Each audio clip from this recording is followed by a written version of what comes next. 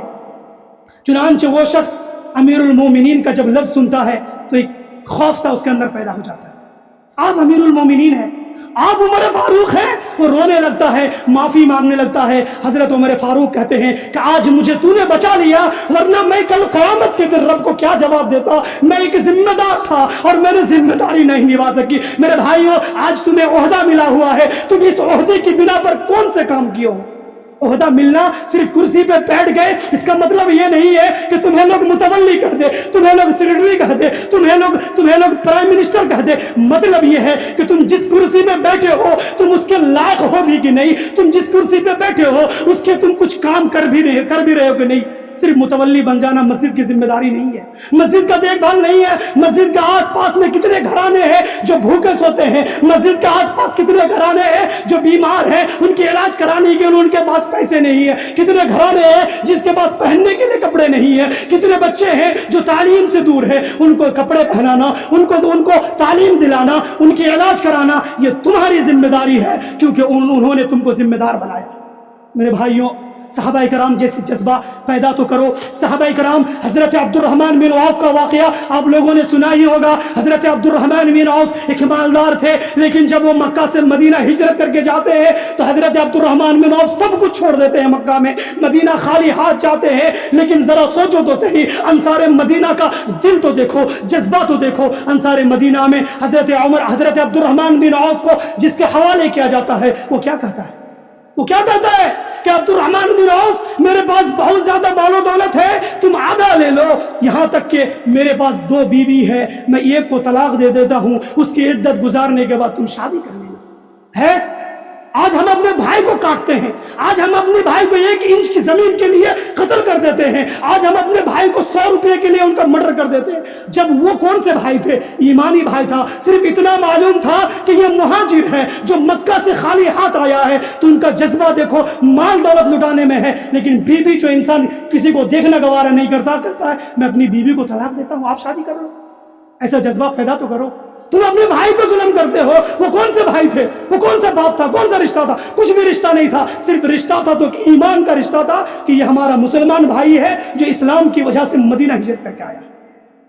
صحابہ کی ایمان کے بارے میں, صحابہ کی خدمت خلق کا جذبہ دیکھو کہ صحابہ مر رہے ہیں, اس کے باوجود بھی وہ خدمت خلق کا جذبہ نہیں چھوڑ رہے ہیں. جنگ یرموک کا وہ واقعہ کہ حضرت جنگ یرموک کا وہ واقعہ کہ تین صحابہ جو زخمی ہو جاتے ہیں, چنانچہ تینوں کو پیاس لگتی ہے. ایک صحابہ رضی اللہ عنہ پانی لے کر کے آگے بڑھتے ہیں. جب وہ پہلا زخمی کے پاس پہنچتا ہے, پانی پلانے والا ہی تھا کہ دوسرا زخمی جو اس کے بغل میں پڑا ہوا تھا وہ آواز دیتا ہے, پانی پانی, مجھے پیاس لگی ہے, مجھے پانی دو.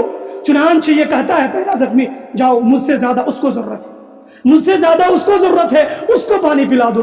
چنانچہ جب وہ دوسرے کے پاس پہنچتا ہے, پانی پلانے والا ہوتا ہے کہ تیسرا زخمی آواز دیتا ہے, پانی پانی, مجھے پیاس لگی ہے, پانی دو. چنانچہ یہ دوسرا کہتا ہے تو اس تیسرے کو دو, وہ مجھ سے زیادہ پیاسا ہے. چنانچہ جب وہ تیسرے کے پاس پہنچتا ہے تو وہ تیسرا کہتا ہے, تم پہلے کو پانی پلاؤ, وہ زیادہ اس پانی کا مستحق ہے, اس کو زیادہ ضرورت ہے. چنانچہ وہ صحابہ کہتے ہیں کہ جب میں اس پانی کو لے کر کے, حضرت ابو زحیم بن حذیفہ رضی اللہ عنہ کہتے ہیں کہ جب میں پانی کو لے کر کے پہلے کے پاس پہنچا, پہلا انتقال کر چکا تھا. سبحان اللہ, پہلا انتقال کر چکا تھا. میں جب دوسرے کے پاس گیا وہ بھی انتقال کر چکا تھا. میں جب تیسرے کے پاس گیا وہ بھی انتقال کر چکا تھا.